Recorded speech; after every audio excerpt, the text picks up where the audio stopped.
নমস্কার। গল্প একান্তের আরও একটি পর্বে আপনাকে স্বাগত। আজ আপনাদের শোনাব লেখক শ্রী নারায়ণচন্দ্র ভট্টাচার্যের কলমে গল্প সোহাগী। আমাদের গল্পগুলি কেমন লাগছে কমেন্ট করে আপনার মতামত অবশ্যই জানাবেন। গল্প ভালো লাগলে লাইক ও শেয়ার করবেন। আর হ্যাঁ, পরবর্তী গল্প শোনার জন্য সাবস্ক্রাইব করতে ভুলবেন না। শুনতে থাকুন আজকের গল্প।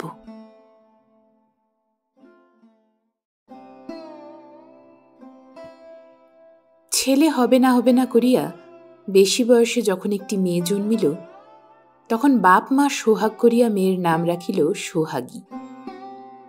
তা গরিব বাগদির ঘরে ফ্যানে ভাতে মানুষ হইলেও সোহাগী মা বাপের কাছে যে স্নেহ যত্ন আদর পাইল, অনেক বামুন কায়েতের ছেলের ভাগ্যেও বোধহয় তেমন আদর যত্ন জুটে না। সোহাগী যদি আকাশের চাঁদ চাহিত, বাপ কালাচাঁদ বোধহয় তাহাও ধরিতে যাইতে পশ্চাৎপদ হইত না। সৌভাগ্যের বিষয় সোহাগী সেরূপ অসম্ভব আকাঙ্ক্ষা কোনোদিন প্রকাশ করে নাই। সুতরাং কালাচাঁদকেও তেমন দুঃসাধ্য কার্যে অগ্রসর হইয়া নিষ্ফল কাম হইতে হয় নাই। বড়জোর দূরে কাপড়, কাঁচের রাঙা চুড়ি বা কাঁসার মল চারিগাছাতেই সোহাগীর আকাঙ্ক্ষা নিবদ্ধ থাকিত।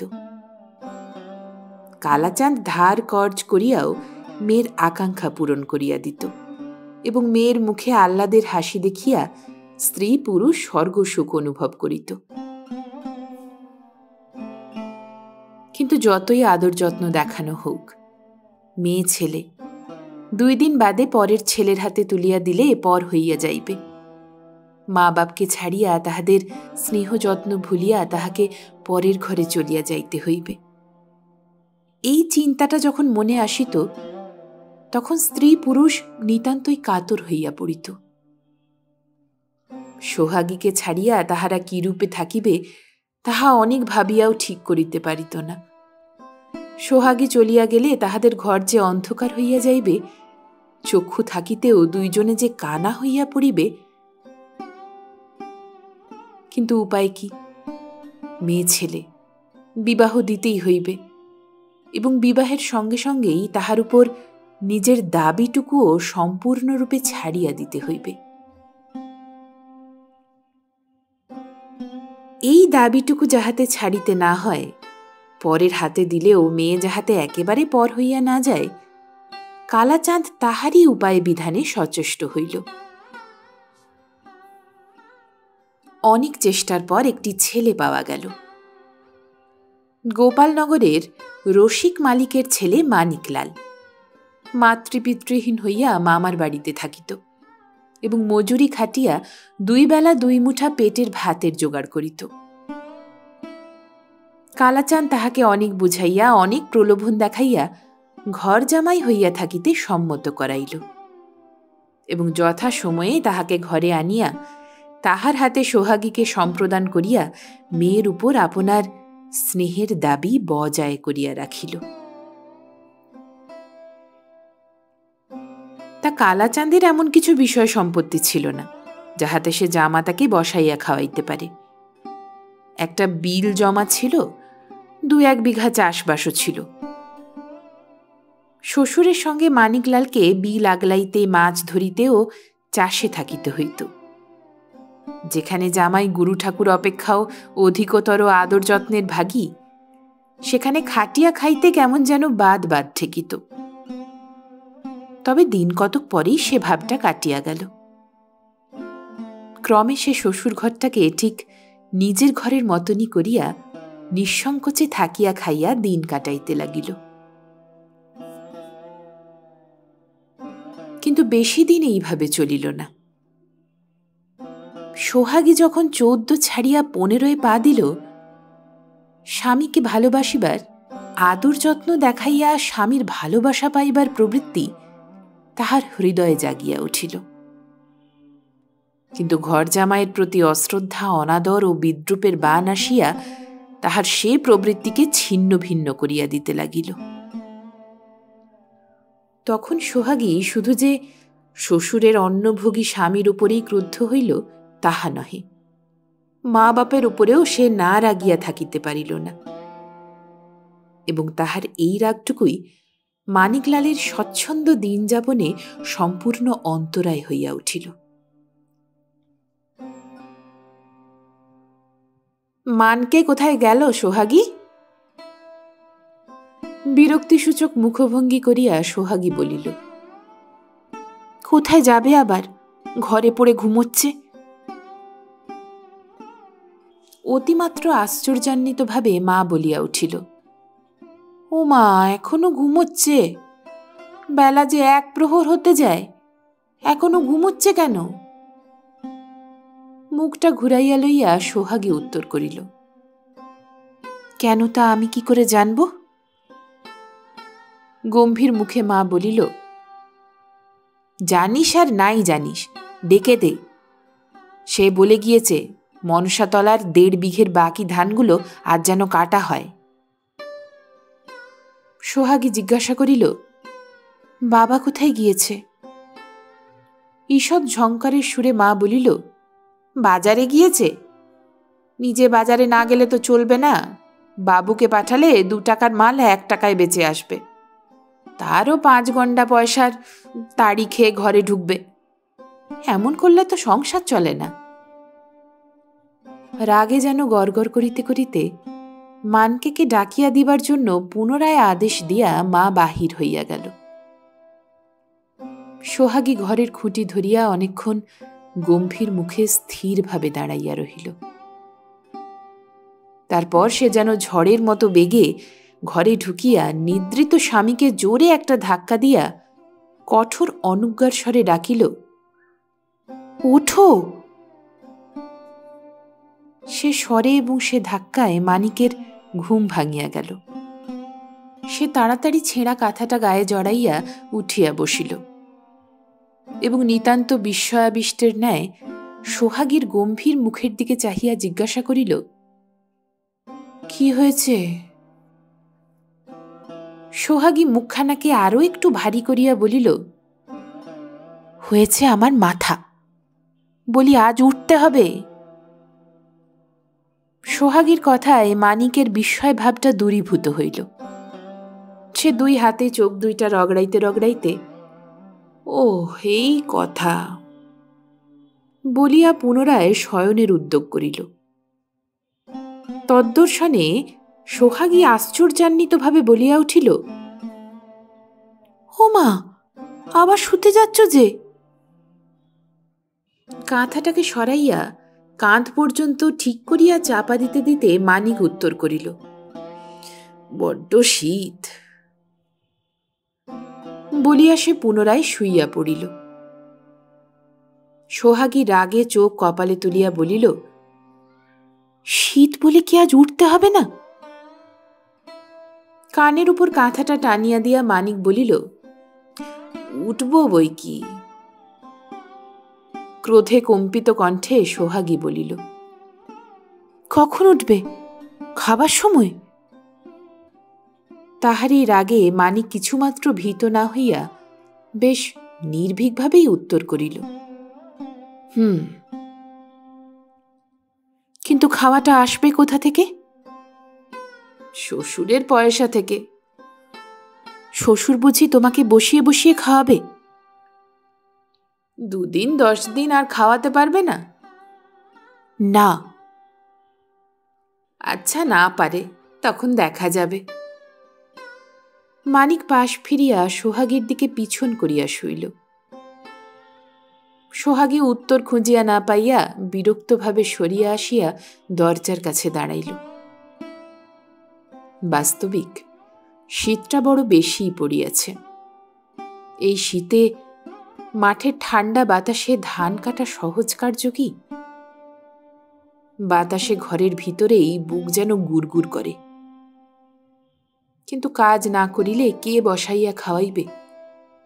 বসাইয়া খাওয়াইতে পারিত সোহাগী, 12 মাস না পারিলেও 10 দিনও পারিত, যদি বাগদের মেয়েদের মতো তাহার মাছ ধরিতে গোবর কুড়াইতে যাইবার উপায় থাকিত।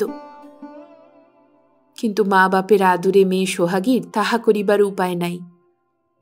অভ্যাস না থাকায় সে করিতেও পারিবে না। সুতরাং স্বামীর 10 দিন বসিয়া খাইবার আশা বৃথা। সে বসিয়া খাইতে গেলে সোহাগীকে খোঁটা খাইতে হইবে। সোহাগী একদিন না খাইয়া থাকিতে পারে, কিন্তু মা বাপের কাছে খোঁটা খাইতে পারিবে না। সোহাগী ধীরে ধীরে গিয়া পুনরায় বিছানার কাছে দাঁড়াইল এবং নিতান্ত মিনতির সুরে বলিল, এখনো শুয়ে রইলে? মানিক বলিল, উঠে কি করব? বাবা বলে গিয়েছে মনসাতলার 1.5 বিঘের ধানটা কাটতে। মুখ মচকাইয়া মানিক বলিল, এই কনকনে শীতে কাস্তে ধরতে গেলে হাত বেঁকে যায়। আবদারের সুরে সোহাগী বলিল, তা যাক, তুমি ওঠো। ওহ, তবু উঠতে হবে? হ্যাঁ, হবে। আমি গলায় কাপড় জড়িয়ে বলছি, ওঠো। মানিক ফিরিয়া তীক্ষ্ণ দৃষ্টিতে স্ত্রীর মুখের দিকে চাহিয়া জিজ্ঞাসা করিল, আজ তোমার এত জেদ কেন সোহাগ? মাথা নাড়িয়া সোহাগী বলিল, হ্যাঁ, ওঠো, ধানটা তোমাকে কেটে আসতেই হবে। যদি ধান কাটতে না যাই? তাহলে না, তোমার পায়ে পড়ি, তুমি ওঠো। মানিক দেখিল সোহাগীর চোখ দুইটা জলে টপ টপ করিতেছে। বলিল, তুমি কাঁদছ সোহাগ? না গো না, তুমি ওঠো। অশ্রুরুদ্ধ কণ্ঠে কথাটা বলিয়াই সোহাগী ঝড়ের মতো ঘর হইতে ছুটিয়া পলাইল। ব্যাপার কিছু না বুঝিলেও মানিক আস্তে আস্তে উঠিয়া ঘরের বাহির হইল। কোঁচার খোট্টা উত্তম রূপে গায়ে জড়াইয়া কাস্তে হাতে মানিক ঘরের বাহির হইল বটে, কিন্তু উত্তুরে বাতাসের এক একটা ধাক্কা ঠিক বরফের ধাক্কার মতো আসিয়া বুকের ভিতরটা পর্যন্ত যখন কাঁপাইয়া তুলিতে লাগিল, তখন মানিকের মনে হইল, দূর হোক, এত শীতে না গেলেই ভালো হইত। ধানগুলা আজ না কাটলেও কোনো তো ক্ষতি হইত না। ক্ষতি না থাকিলেও সোহাগীর ব্যগ্রতাপূর্ণ অনুরোধ মনে পড়ায় মানিক ফিরিতে পারিল না। হাত দুইটাকে জড়ো করিয়া বুকের কাছে বাঁধিয়া সে মাঠের দিকে অগ্রসর হইল। পশ্চাৎ হইতে রসিক সরকার ডাকিল, তামাক খেয়ে নাও হে মানিক। মানিক বিছানা হইতে উঠিয়াই বাহির হইয়াছিল, তামাক পর্যন্ত খায় নাই। সুতরাং এই দুরন্ত ঠান্ডার সময়ে তা খাইবার লোভ সংবরণ সে করিতে পারিল না। রসিক রোদে বসিয়া তামাক খাইতেছিল। মানিক গিয়া তাহার পাশে বসিল। রসিক তাহার হাতে হুঁকা দিয়া জিজ্ঞাসা করিল, এত সকালে কোথায় চলেছ? মুখ মচকাইয়া মানিক উত্তর করিল, মাঠে যাচ্ছি। আর যাব কোথা?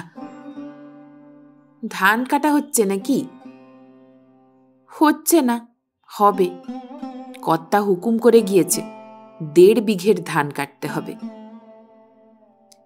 আমারও ধানগুলো কাটতে হয়েছে।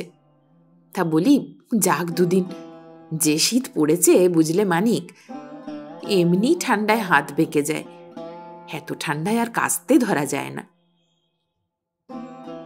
মানিক একটা ক্ষুদ্র নিঃশ্বাস ত্যাগ করিয়া বলিল, তা ভাই, তোমার নিজের কাজ, পারি না বললেও চলে। আমার তো সেটি বলা চলবে না। রসিক বলিল, চলবে না তো মরে মরেও কাজ করতে হবে নাকি? একটু শ্লেষের হাসি হাসিয়া রসিক জিজ্ঞাসা করিল, শ্বশুরের হুকুম নাকি?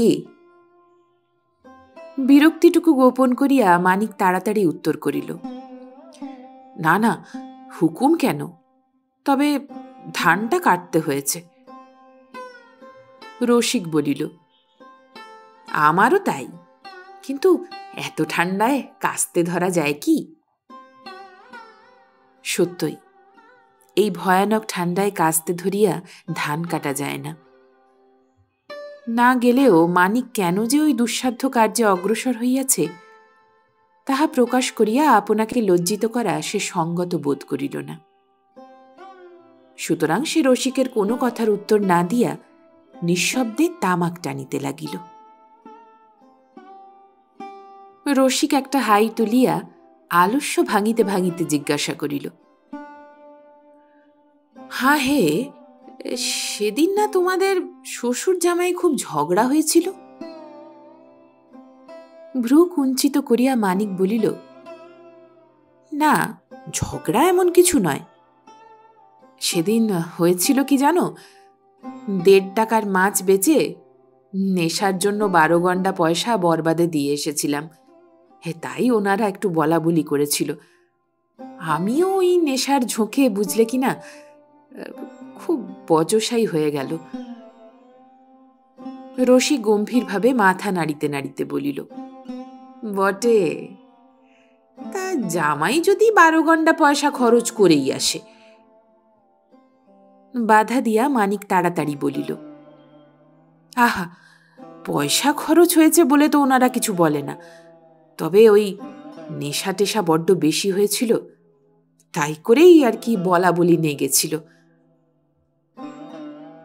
রসিকের হাতে হুঁকাটা ফিরাইয়া দিয়া মানিক প্রস্থানের উপক্রম করিল। রসিক হুঁকায় একটা টান দিয়াই বিকৃত মুখে বলিয়া উঠিল, কিচ্ছু নাই এটায়, বসো বসো, আরেক ছিলিম খাও। মানিকের কিন্তু আর ইচ্ছা হইল না। প্রস্থানের জন্য সে ব্যস্ত হইয়া উঠিয়াছিল। মাঠে যাইবার জন্য যে তাহার এই ব্যস্ততা তাহা নহে। তাহাকে আরও এক ছিলিম খাইতে গেলে কথায় কথায় সেদিনের ঝগড়ার সত্য বিবরণটা প্রকাশ হইয়া পড়ে। বাস্তবিক বেশি নেশা করার জন্য তো শ্বশুর সেদিন বকাবকি করে নাই। 12 গন্ডা পয়সা নষ্ট করাতেই জামাইকে ন ভূত ন ভবিষ্যতি করিয়াছিল। এমনকি সেই দিন হইতে মানিকের মাছ ধরিতে যাওয়া পর্যন্ত বন্ধ হইয়াছে। কিন্তু শ্বশুরকৃত সে অপমানের কথাটা তো মানিক প্রকাশ করিতে পারে না। কাজেই নিজের দোষ দেখাইয়া তাহাকে সত্য গোপন করিতে হইয়াছিল।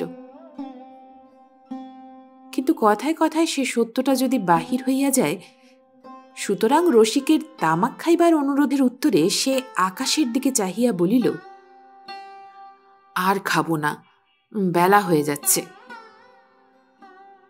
মুখ মচকাইয়া হাসিয়া রসিক বলিল, তা হোক না বেলা, এ তো আর পরের মজুরি খাটা নয়, নিজেরই কাজ, বসো বসো। অগত্যা মানিককে বসিতে হইল। রসিক কিন্তু সেদিনের ঝগড়ার কথা আর উত্থাপন করিল না। অন্য বাজে গল্প ফান্দিয়া বসিল। মানিক হাঁপ ছাড়িয়া বাঁচিল এবং 1 ছিলিমের স্থলে 3 ছিলিম ধ্বংস করিয়া যখন দেখিল জলখাবারের বেলা উত্তীর্ণ হইয়া গিয়াছে, সুতরাং এ বেলার মাঠে গিয়া কোনো ফল নাই, তখন কাস্তে হাতে পুনরায় গৃহাভিমুখে প্রত্যাবৃত্ত হইল।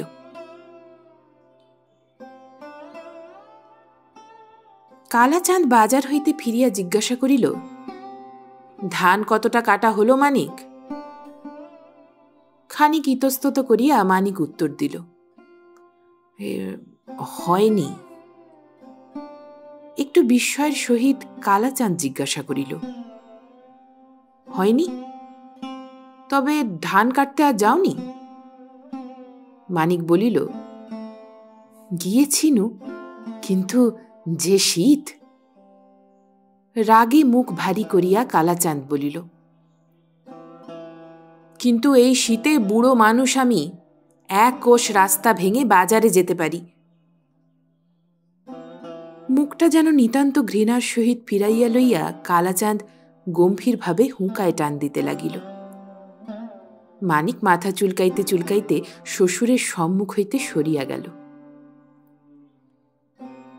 অদূরে বসিয়া সোহাগী মাছ বাছিতেছিল।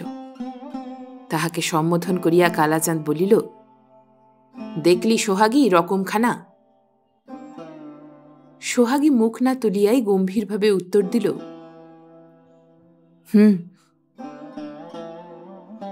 এই সংক্ষিপ্ত উত্তরটা কালাচাঁদের যেন তেমন ভালো লাগিল না। সে মুখখানা একটু বিকৃত করিয়া বলিল, কিন্তু এরকম করলে চলবে কি করে? বুড়ো মানুষ আমি, কতদিন সামলাব? সোহাগী কোনো উত্তর করিল না। সোহাগীর মা স্বামীর সম্মুখে আসিয়া ডান হাতটা নাড়িতে নাড়িতে রুক্ষস্বরে বলিল, তোমার সংসার তুমি সামলাবে না তো কে সামলাবে শুনি? গম্ভীরভাবে মস্তক সঞ্চালনপূর্বক কালাচাঁদ বলিল, আমার সংসার, আর ওদের কি নয়? মুখ মচকাইয়া সোহাগীর মা বলিল, ওদের কার? জামাইয়ের? আরে বলে জনজামাই ভাগনা, তিন নয় আপনা। জামাই তোমার সংসার দেখবে? বুড়ো বয়সে বসিয়ে খাওয়াবে? কপাল আর কি। কালাচাঁদ রাগ করিয়া বলিল, কেন, জামাই আর ছেলে আলাদা নাকি? সোহাগীর মা বলিল, সে তোমার, আমার কাছে নয়, বরং ছেলের ওপরে জামাই, কিন্তু ওদের কাছে তা নয়। জামাই তো পরের কথা, মেয়েই আপন হয় না। কালাচাঁদ ঈষৎ হাসিল, বলিল, কেন, তোমার মেয়ে পর হয়ে গেছে নাকি? মুখ বাঁকাইয়া সোহাগীর মা বলিল, তুমি যেমন ন্যাকা। মেয়ে ততদিন আপনার থাকে যতদিন না বিয়ে হয়। বিয়ে হয়ে গেলে তখন বাপ মা সব পর। কালাচাঁদ ঘাড় নাড়িল। সোহাগীর মা বলিল, তুমি কি মনে করো সোহাগী এখন তোমার সুখ দরদ ভাবে? হায় হায়, সেদিন আর নাই। ও এখন দুঃখ দরদ ভাবে জামাইয়ের। কই, জামাইকে একটা কথা বলো দেখি, সোহাগী এখনই রাগে ফোঁস করে উঠবে। তুমি সারা দিন রাত বুক জুড়ে খেটে এসো, কিন্তু জামাইকে একবেলা একটু বেশি খাটতে বললেই ওর মুখ ঘুরে যাবে। হাঁ যাবে, তোমার এক কথা। এই বলিয়া কালাচাঁদ স্নান করিতে চলিয়া গেল। সোহাগী ঘাড় হেঁট করিয়া নীরবে মাছ বাছিতে লাগিল। রাত্রিতে সোহাগী স্বামীকে সম্বোধন করিয়া বলিল, তুমি কি মনে করেছ বলো দেখি?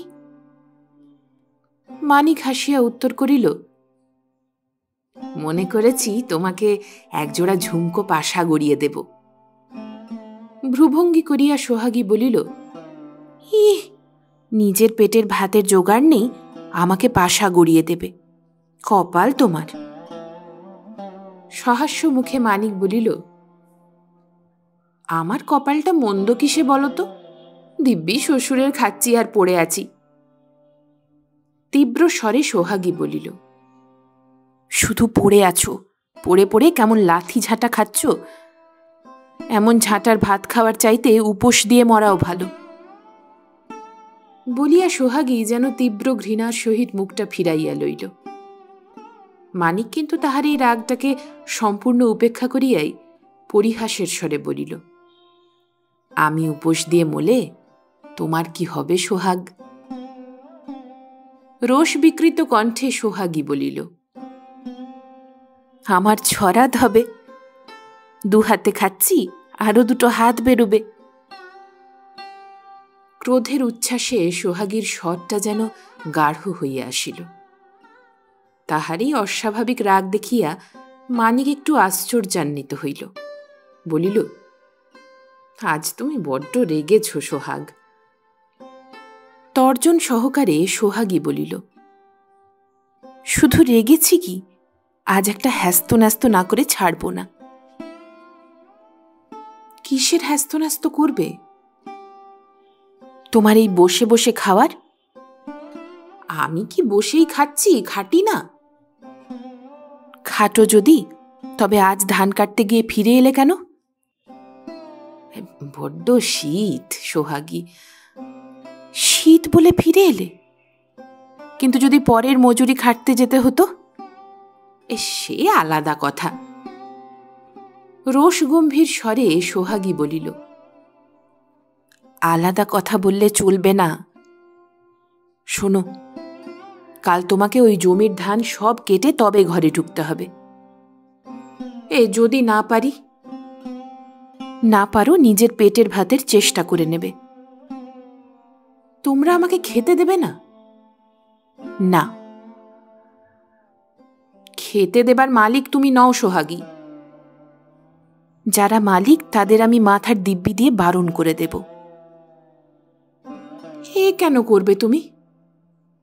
দাঁতে দাঁত চাপিয়া জোর গলায় সোহাগী বলিল, হাঁ দেব, না দিই তো আমি বাগদির মেয়ে নই। আচ্ছা দেখা যাবে, বলিয়া মানিক পাশ ফিরিয়া শুইল। খানিক পরে ডাকিল, সোহাগ। সোহাগী চড়া গলায় উত্তর দিল, কেন? আমাকে উপোস রেখে তুমি খেতে পারবে? পারি কিনা কাল দেখে নিও। তাহলে আমার ওপর তোমার ভালোবাসা নেই বলো? রুক্ষ কণ্ঠে সোহাগী উত্তর করিল, না, নেই। তার কি হয়েছে বলো? মানিক ঈষৎ দুঃখিত স্বরে বলিল, হয়নি কিছু। তাহলে আমি যদি না থাকি? অন্ধকারেই মুখভঙ্গি করিয়া সোহাগী উত্তর দিল, তবে তো আমার বড্ডই খেতি। মানিক বলিল, আর যদি এখান থেকে চলে যাই? সোহাগী যেন নিতান্ত ব্যগ্র স্বরে বলিল, বেশ তো, যাও না। কবে যাবে? আজ রাতেই নাকি? মানিক একটা ক্ষুদ্র নিঃশ্বাস ত্যাগ করিয়া বলিল, তামাশা নয় সোহাগ, তুমি যদি এমনতর করো তাহলে সত্যই আমি চলে যাব। পুরো কণ্ঠে সোহাগী বলিল, আমিও তাহলে নিঃশেষ ফেলে বাঁচি। মানিক বলিল, বোধহয় পছন্দ করে একটা সাঙ্গা করো। সাঙ্গা করি কি নিকে করি, একবার গিয়েই দেখো না। আচ্ছা, তাই দেখব, বলিয়া মানিক চক্ষু মুদ্রিত করিল। পরদিন সকালে মানিককে আর ডাকিতে হইল না। সে নিজেই খুব সকালে উঠিয়া কাস্তে হাতে বাহির হইয়া গেল। মা মেয়েকে সম্বোধন করিয়া বলিল, আজ যে এত সকালেই বাবার ঘুম ভেঙে গেল সোহাগী? সোহাগী বলিল, তোমাদের কপাল ধরেছে আর কি। কিন্তু বেলা 2:30 প্রহর উত্তীর্ণ হইয়া গেলেও মানিক যখন মাঠ হইতে ফিরিল না এবং সে প্রত্যাবৃত না হওয়ায় সোহাগী বা সোহাগীর মা খাইতে পাইল না, তখন মা একটু উদ্বিগ্ন অথচ বিরক্তভাবে বলিল, বেলা শেষ হয়ে এলো, মানকে এখনো ফিরল না, গেল কোথা? ক্রুদ্ধভাবে সোহাগী বলিল, গেছে কোথাও? তুমি এখন আমাকে খেতে দেবে কিনা বলো? মা বলিল, তুই খা না বাছা, তবে এতখানি বেলা ছোড়া কিছু খায়নি। ভ্রু কুঞ্চিত করিয়া সোহাগী বলিল, খায়নি তার কপাল, সে আজ মাঠের ধান রেখে আসবে না।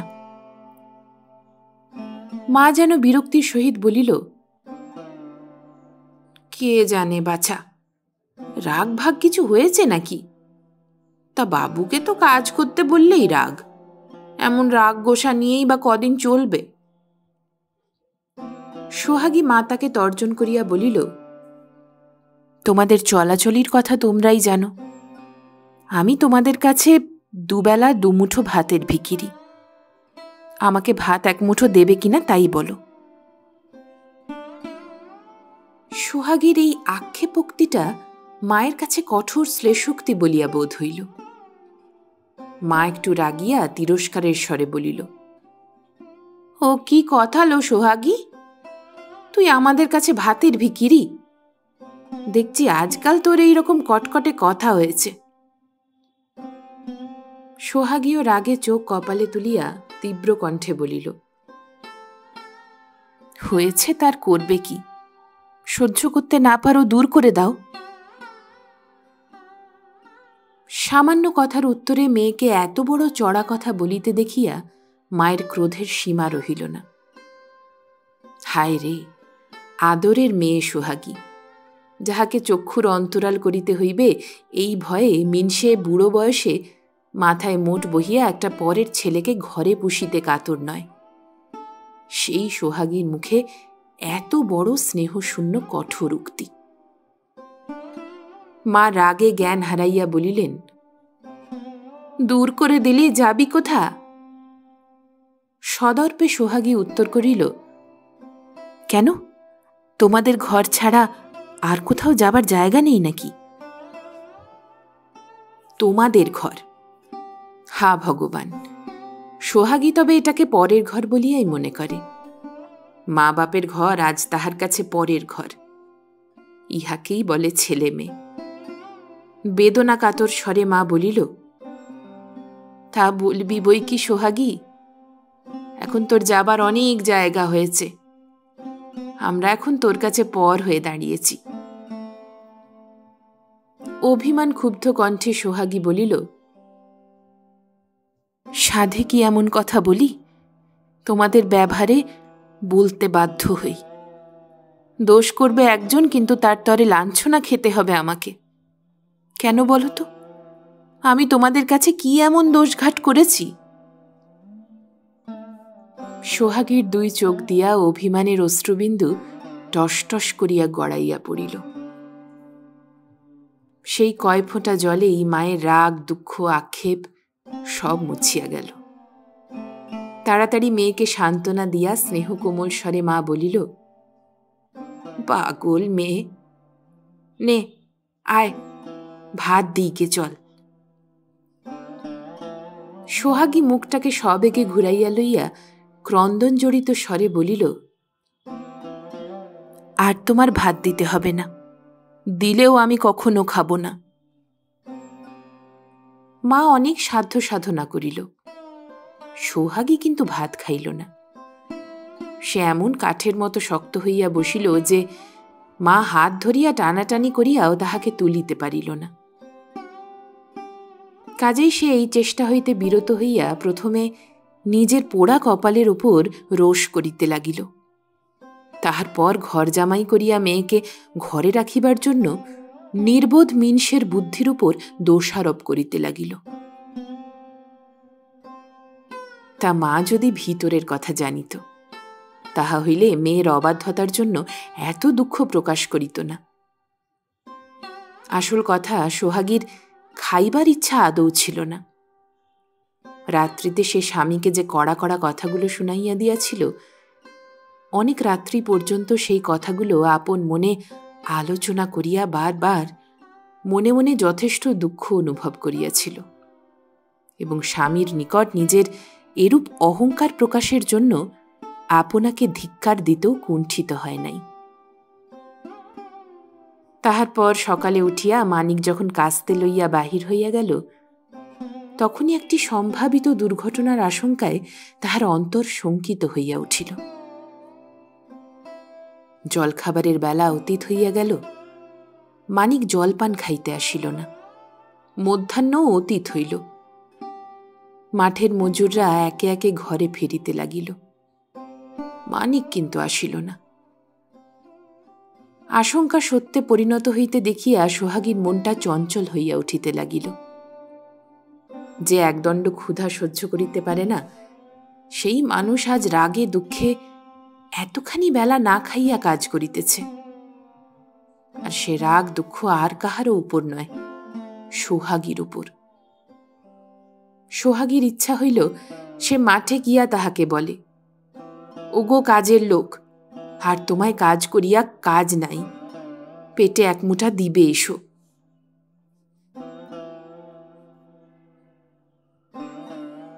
দণ্ডের পর দণ্ড যতই অতীত হইতে চলিল, সোহাগীর প্রাণটা ততই যেন ছটফট করিতে লাগিল। অথচ অন্তরের এই ব্যাকুলতা বাহিরে প্রকাশ করিতে না পারায় উহা যেন আরো বেশি যন্ত্রণাদায়ক হইয়া উঠিল। কালাচাঁদ তখনও বাজার হইতে ফিরে নাই। ফিরিলেও সোহাগী কি স্বামীকে ডাকিয়া আনিবার জন্য বাপকে অনুরোধ করিতে পারে?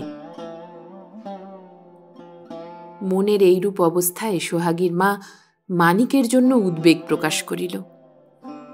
আহারে অনিচ্ছা সত্ত্বেও সোহাগী তখন ভাত খাইতে যাইয়া মায়ের কাছে স্বীয় নিশ্চিন্ততা প্রকাশ করিতে লাগিল। সে সময় মা যদি কোনো কথা না বলিয়া ভাত বাড়িয়া দিত, তাহা হইলে সোহাগী সেই ভাত লইয়া যে কি করিত তাহা বলা যায় না। কিন্তু তাহার সৌভাগ্যক্রমে কথায় কথা বাড়িয়া মা ও মেয়ের মধ্যে বিবাদ উপস্থিত করিল। সোহাগী যেন বাঁচিয়া গেল। অভিমানের অছিলায় মায়ের সস্নেহ সাধ্য সাধনাকে উপেক্ষা করিবার চমৎকার সুযোগ পাইয়া গেল। মায়ের অনুরোধ ঠেলিয়া ফেলিলেও বাপের অনুরোধ উপেক্ষা করা সোহাগীর পক্ষে অসাধ্য হইল। কালাচাঁদ বাজার হইতে ফিরিয়া হাত ধরিয়া মেয়েকে যখন ভাতের কাছে বসাইয়া দিল, তখন সোহাগীকে বাধ্য হইয়া ভাতের গ্রাস তুলিতে হইল। কিন্তু প্রথম গ্রাস গলাধ্য করিয়া দ্বিতীয় গ্রাস তুলিতেই রুদ্ধ অশ্রু যেন অভিমানের তাড়নায় এমনই উচ্ছ্বসিত হইল যে একটা কাশি আসিয়া তাহার মুখের ভাতগুলাকে চারিদিকে নিক্ষিপ্ত করিয়া দিল। সোহাগী হাত গুটাইয়া লইয়া বাঁ হাতে চোখ রগড়াইতে রগড়াইতে ঘাটের দিকে চলিয়া গেল। সন্ধ্যার সময় মানিক মাঠ হইতে প্রত্যাবৃত হইয়া সোহাগীকে বলিল,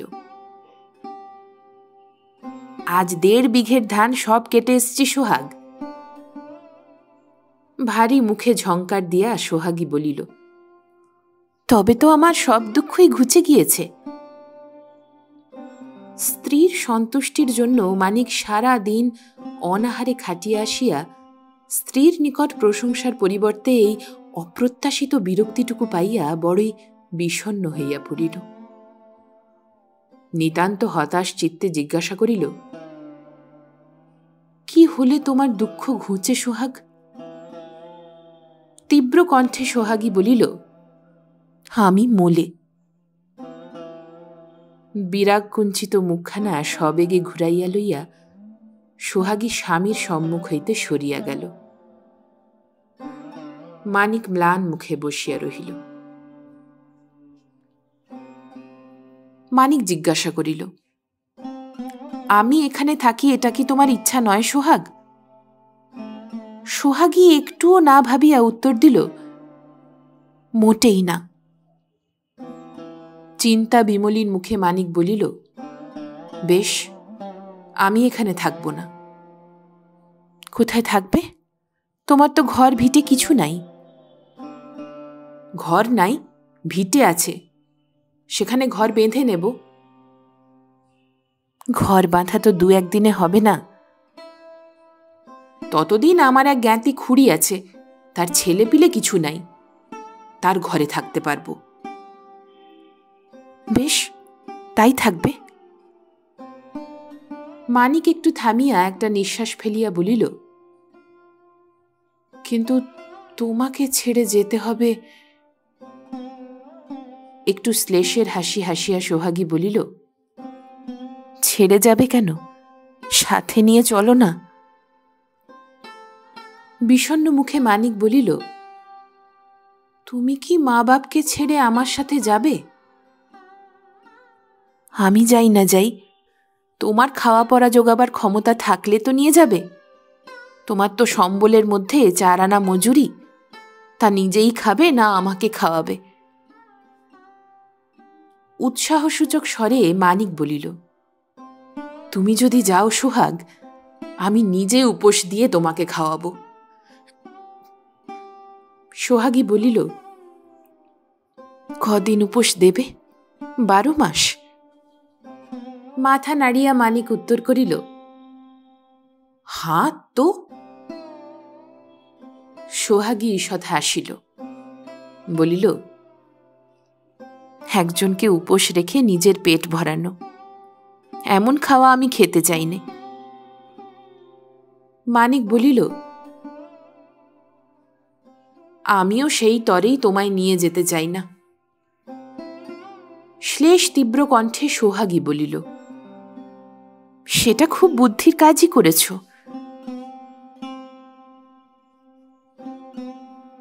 জামাই চলিয়া যাইবে শুনিয়া কালাচাঁদ চিন্তিত হইল। সোহাগীর মা কিন্তু একটুও ভয় পাইল না। সে কালাচাঁদকে অভয় দিয়া বলিল, ভাবনা কিসের? এ তো বামুন কায়েতের ঘর লয়। আমি মেয়ের আবার সাঙ্গা দেব। স্ত্রীর অভয়দান সত্ত্বেও কালাচাঁদ জামাইকে বুঝাইতে ত্রুটি করিল না। মানিক কিন্তু কিছুতেই বুঝিল না। বুঝিলেও সোহাগীর কড়া কড়া কথাগুলা তাহাকে অতিষ্ঠ করিয়া তুলিয়াছিল। সুতরাং একদিন সকালে সে কাপড় চোপড় বাঁধিয়া যাত্রার জন্য প্রস্তুত হইল। যাত্রাকালে শ্বশুরকে প্রণাম করিতে গেলে শ্বশুর ভারী মুখে বসিয়া রহিল। শাশুড়ি নাসা কুঞ্চিত করিয়া বলিল, সুখের ভাত খেতে ঠোঁট পুড়ে গেল, দিন কতক দুঃখের ভাত খাওগে বাছা। মানিক নিরুত্তরে প্রস্থানোদ্যত হইল। এমন সময় সোহাগী আসিয়া মায়ের কাছে ঢিপ করিয়া গড় করতেই মা বিস্ময়ের সহিত বলিয়া উঠিল, ও মা, তুই আবার গড় করতে এলি কেন? সোহাগী সে কথার কোনো উত্তর না দিয়া বাপের পায়ের কাছে মাথা নিচু করিয়া বলিল, তবে চললুম বাবা। বিস্ময় বিজড়িত কণ্ঠে কালাচাঁদ বলিয়া উঠিল, তুই কোথায় যাবি সোহাগী? প্রস্থানোদ্যত মানিকের দিকে অঙ্গুলি নির্দেশ করিয়া সোহাগী উত্তর দিল, ও যেখানে যাবে, ওকে তো একা ছেড়ে দিতে পারি না বাবা। কালাচাঁদের বুকের উপর যেন দুম করিয়া মুগুরের ঘা পড়িল।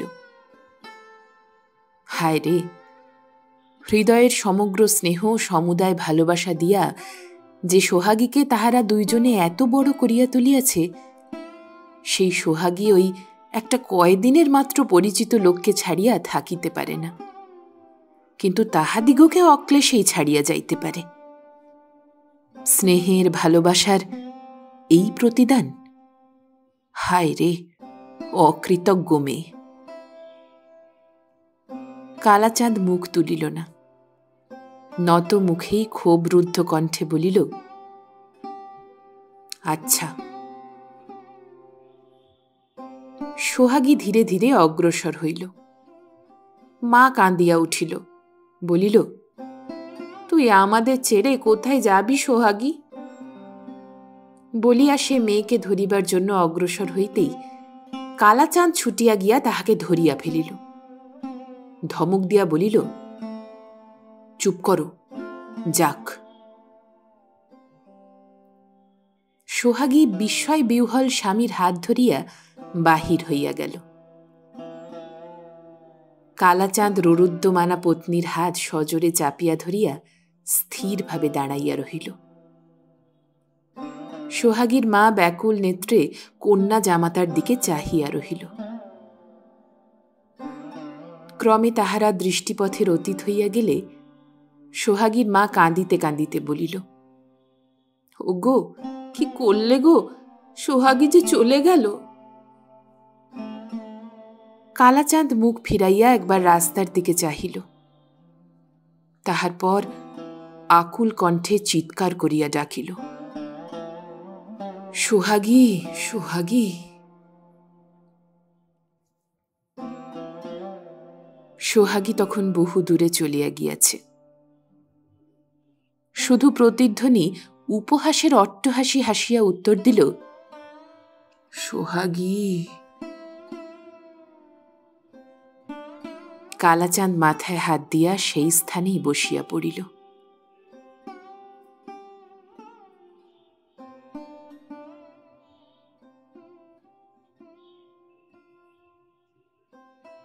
আপনারা শুনছিলেন লেখক শ্রী নারায়ণচন্দ্র ভট্টাচার্যের গল্প সোহাগী। পরবর্তী গল্পের জন্য শুনতে থাকুন গল্প একান্তে।